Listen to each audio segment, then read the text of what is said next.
उन सबको नुकसान होगा, क्योंकि जब भी चुप रहेंगे, चुप रहने वाला भी अपराधी होता है, समझिए, जो तटस्थ रहते हैं उनको भी अपराधी माना जाता है। और इसका नुकसान कांग्रेस को उठाना पड़ेगा। और कांग्रेस बार बार कंफ्यूज होती है, कभी तो फिर वो जनेऊ धारण करते हैं, फिर मंदिरों में जाते हैं, फिर गंगा में यात्रा करते हैं, और फिर आप सनातन के जब मामला आता है तो चुप्पी करते हैं। फ्रीडम ऑफ स्पीच का मतलब ये नहीं होता ना, किसी भी धर्म के लिए अपमानजनक तरीके से बात करना फ्रीडम ऑफ स्पीच नहीं होता। और सनातन धर्म मानने वालों की सबसे बड़ी खास बात यह है कि भले ही वो सहिष्णु हो, वो चुप रहते हो, लेकिन भूलते नहीं हैं।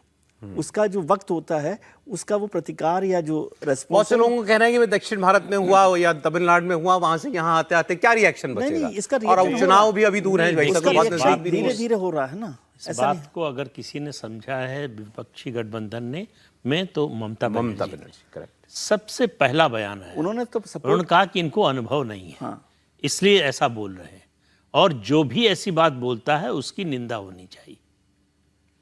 आश्चर्य की बात है कि कांग्रेस को एक जो है फेस सेविंग मिल रही थी ममता बनर्जी के बयान का समर्थन कर सकते थे, कम से कम उस पर नहीं किया। लेकिन उदयनिधि नहीं थे, अनुभवी, हालांकि मंत्री हैं। अब ए राजा बोल रहे हैं, हाँ नहीं, ए राजा तो उदयनिधि के लिए बोल रहे हैं, प्रियांक खरगे बोल रहे हैं, मतलब कोई कमी थोड़ी जी परमेश्वर बोल रहे हैं। इन सब लोगों को छोड़ दीजिए, ये शुरुआत तो आजादी के बाद से ही हो गई है, जब आपने तय किया हिंदू कोड बिल आएगा, कॉमन सिविल कोड नहीं आएगा।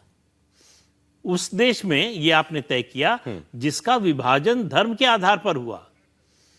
इस देश के विभाजन से पहले मुसलमानों ने कहा हम हिंदुओं के साथ रह ही नहीं सकते, तब इस देश का विभाजन हुआ।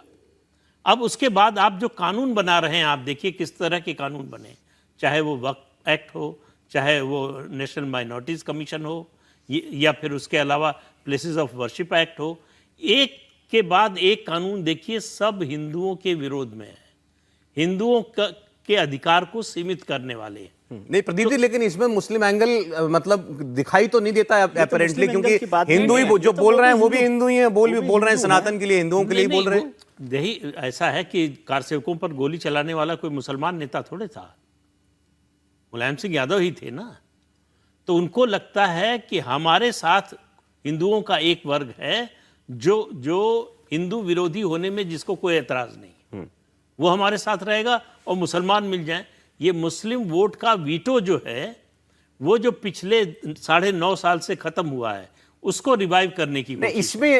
इसमें बैकवर्ड की राजनीति उनको लगता है करके फायदा होगा। आप अगर ये बात करेंगे कि भाई किसके साथ अन्याय हुआ, क्योंकि बहुत लोगों ने समझाया कि जो उदयनिधि बोल रहे थे, अरे वो तो जात पात के खिलाफ बोल रहे थे, वो तो ऊंच नीच के खिलाफ, भेदभाव के खिलाफ बोल रहे थे, तो क्या जाति के आधार पर कुछ फायदा लेने की कोशिश है? नहीं, इनके पास और कोई मुद्दा बचा नहीं है।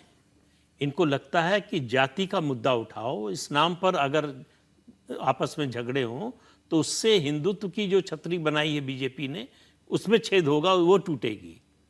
ये कोशिश मंडल के समय भी हुई, बल्कि वो छतरी और ज़्यादा मजबूत हो गई। आज उसके नीचे जो जितने समाज के वर्ग के लोग हैं वो उस समय नहीं थे, आज बहुत ज़्यादा हैं। और बीजेपी ने उस वर्ग को ये समझा दिया है कि हिंदुत्व में आपका भी स्टेक है, ऐसा नहीं है कि ये आपसे इसका कोई नाता नहीं है।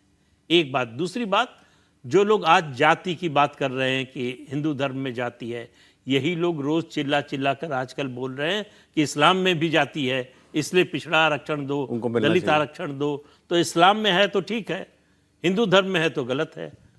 भाई जातिवाद, जाति के आधार पर या किसी आधार पर भेदभाव कहीं भी हो, वो गलत है।